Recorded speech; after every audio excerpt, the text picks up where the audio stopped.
This is your Biz News briefing. It's Wednesday, the 10th of September. I'm Bronwyn Nielsen. In our top stories, Ramaphosa stands firm on the national dialogue. South Africa heads back to Washington for tough trade talks.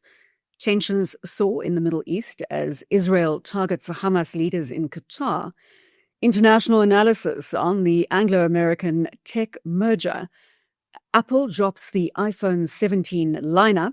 And South Africa's Sports, Arts and Culture Minister storms out of Parliament after a heated clash with the EFF.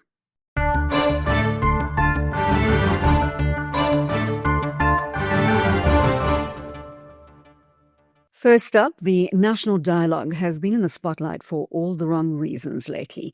Yesterday, President Ramaphosa stepped up in the National Assembly to defend the dialogue, calling it a citizen-led initiative tackling South Africa's toughest challenges.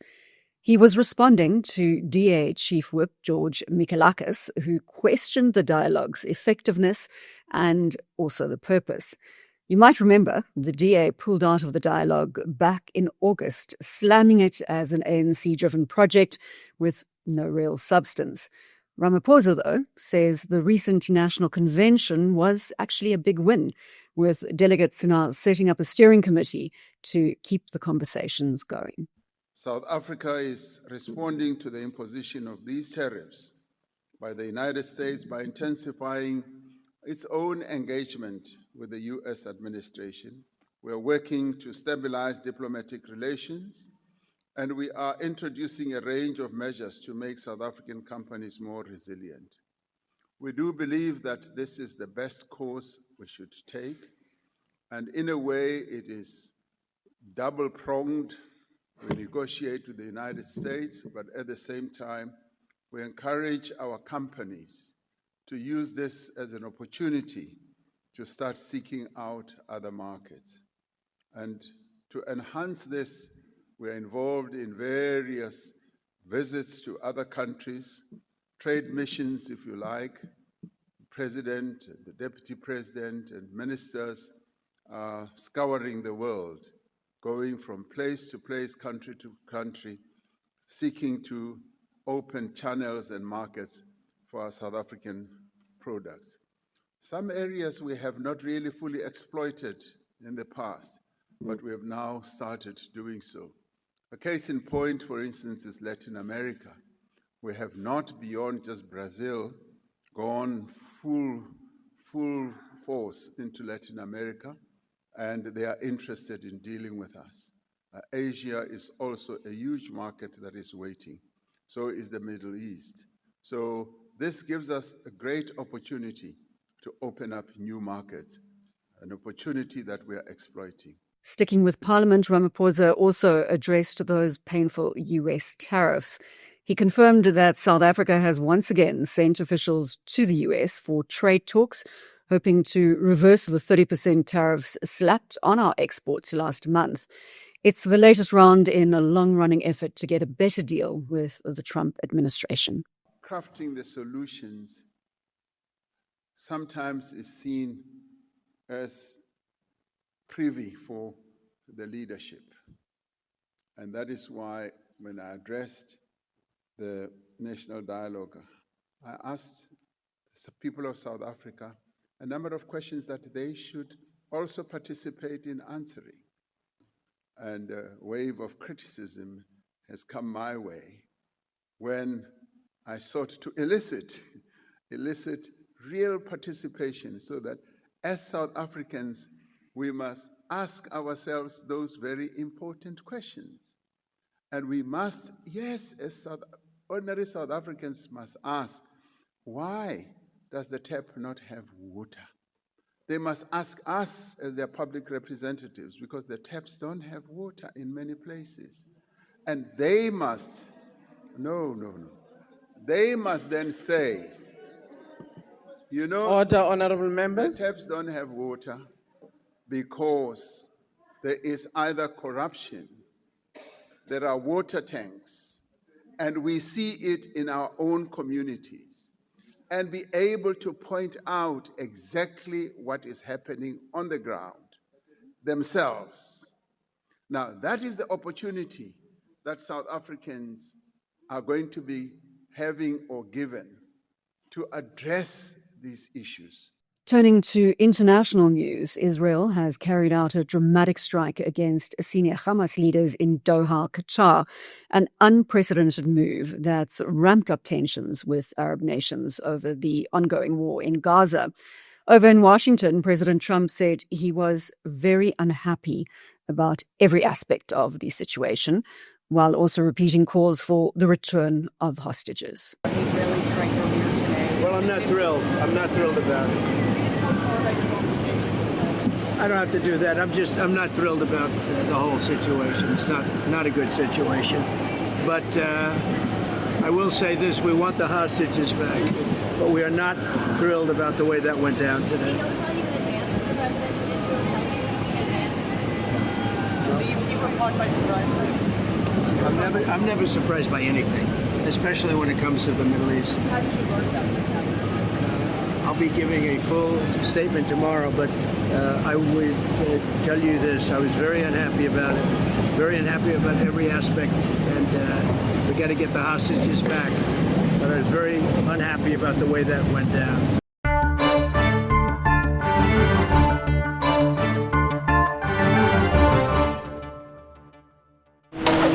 And Hermanus is a man from this windy little town called Yaku. Sorry, other way around. Yaku's from Hermanus. Yaku, we need to talk about your upgrade problem. I don't have an upgrade problem. 2 Audis, an Opel, a Kia, and a Hyundai. It's 5 cars, Yaku. Denial. It's just a lot of cars. And we buy cars that make it so much easier for you and convenient to sell your car.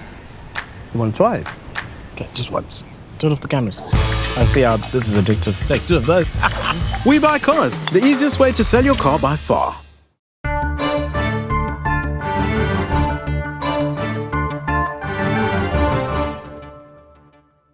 In business, as we mentioned yesterday, London-based Anglo American and Canada's Teck resources are planning a mega merger. If it goes through, it will be the second biggest mining deal ever, creating a $50 billion copper giant called Anglo Teck. Anglo shareholders would own just over 62% of the new company, Teck shareholders about 38%. Industry analyst Varun Sikka says it's a win-win, especially with copper being such a hot commodity right now. And he does say that the optimism is already baked into the share price. In terms of this deal, we feel that it's a win-win for both firms' shareholders. And the point worth noting is the fact that copper is a very big focus area for both the firms. And that's something that strategically aligns both firms' leadership teams. And from an Anglo standpoint, it is a good deal. But even if you look at it from a Teck standpoint, it isn't that bad an exit, given that both the firms had been subject to hostile takeovers in the last 2 years. And they've been battling their own fair share of challenges, including restructuring and wanting to get rid of unwanted assets. So in that sense, we feel that it's a win-win for both firms, which somewhere also reflects in the share price reaction that we are seeing for both the firms. There are clauses that allow either one to go with the bigger offer if it comes from outside. And we know that other companies have been interested in both of these firms. Do you expect a bidding war to erupt here? In our opinion, that's unlikely to be the case because, if a bigger miner, say like BHP or Glencore, was to revive their acquisitive interest in either of the firms, they'll end up paying a lot more than what has been put on the table right now. And secondly, they would have their own agenda in terms of wanting to get rid of some of the unwanted assets. So as an example, in case of Anglo American, they're still struggling to kind of get rid of their diamonds business, which is De Beers.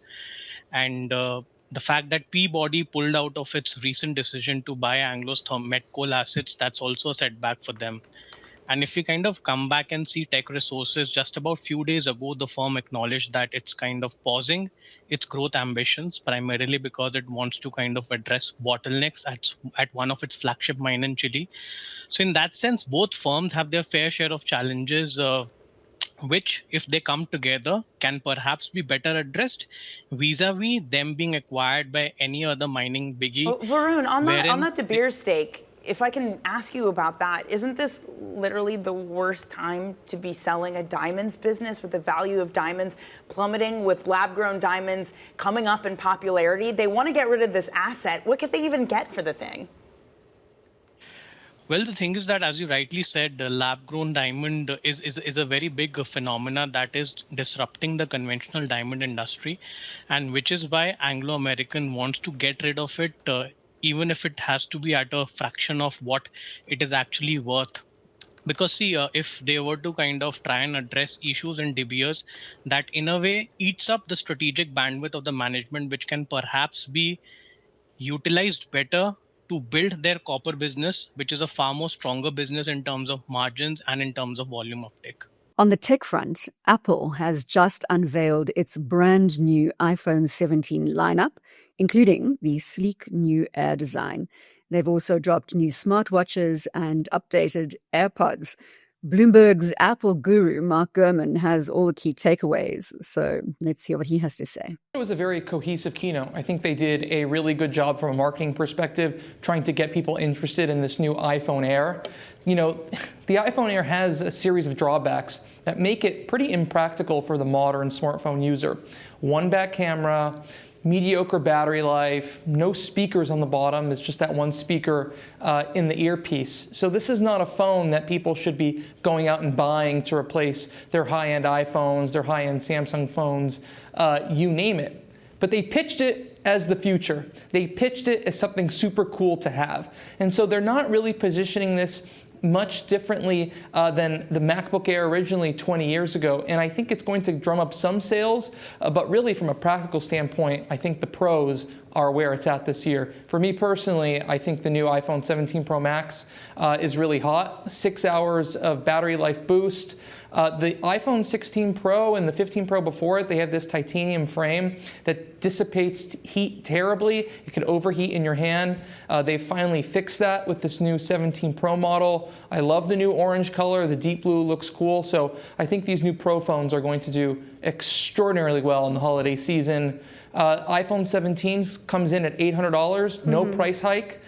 So far, so good from what I'm seeing on these new phones. No price hike. That might explain some of the share reaction, Mark. But I want to talk a little bit about the AirPods Pro 3. You actually saw Duolingo shares at one point drop 5% after we got some details that this model will have live translation capabilities. Duolingo shares did ultimately recover, but talk us through what we learned there. Yeah, so we reported about 6 months ago that these live translation features are coming. I think they're going to be quite useful. The way it works essentially is if two people who speak different languages are wearing the AirPods and they speak to each other, they'll hear each other but in their native tongue. So that is pretty nifty. Samsung, Google have had these features for a while. Apple introduced these features on their phones and other devices actually in June as part of iOS and iPadOS 26. So this is not entirely new. This is sort of the AirPodsification of it. The bigger thing is actually the heart rate sensor, because now you're pushing more people in the Apple ecosystem towards fitness. They have the $10 a month Fitness Plus subscription. This could get people hooked on the fitness idea and heart rate functionality, maybe push them to eventually upgrade to a pricier Apple Watch. So I think overall a pretty substantial and nifty upgrade, I should say, to the AirPods Pro. And then also, who can forget the Apple Watches? First end-to-end revamp to the line in 3 years. The Apple Watch SE at $250 gets a really great upgrade, better display quality, some new health features. The Ultra, which I've already pre-ordered, satellite connectivity. So if you are lost in the wilderness or you like to go hiking like I do and leave your phone behind in the car, you'll be able to reach emergency services from your watch. Yeah. And then you have hypertension detection coming, actually backdated to Apple Watches from 2 years ago. Over a 30-day period can let you know if it senses that you have high blood pressure. Well, I run straight into the woods and I don't look back, so I don't need the satellite features. But I'm excited for you, Mark. I know it's been a busy day. That is Bloomberg's Mark Gurman, of course, reporting live on Apple's big hardware day. And finally, things got heated in Parliament when the Sports, Arts and Culture Minister stormed out of a committee meeting after a fiery exchange with EFF MP Eugene Mthethwa. Never a dull moment in South African politics. I put it to you that what you have done, what you are doing, it is not honest. You are one person who quotes the Bible, and I want to tell you, you quote the Bible ask you a question. I've got a list of questions. Even the process, how it was hurriedly. First and foremost, when you have shortlisted names, you need to give the public to comment about those names in order to verify if those names do not have anything attached to them. That is why it is done through the Act. Let me allow you, because I can see that you're in a hurry to respond, but I put it to you, that's what you are actually doing. You don't have questions, you just have insults. There's no act, or you quote me the act, Honorable Chair, Honorable Member. There's no act that says, I must show the public the shortlisted name. There's no act. Now you come here, you talk about my religion, you talk about my political party, you just have insults for me all the time. Chairperson, can you point the point of order at the back, because the minister is busy responding? Yeah, so for me, you come here, I've answered every question here, every question. Now you come here, you insult me, you insult my religion, you insult the political party like it's a there's no top 6 member. If you can mention the name. Honorable Chair, I have answered most of the questions and I'm willing to come back to answer furthermore. That brings us to the end of today's BizNews briefing. We'll be back tomorrow with more context on the global and local front. Thanks, as always, for watching.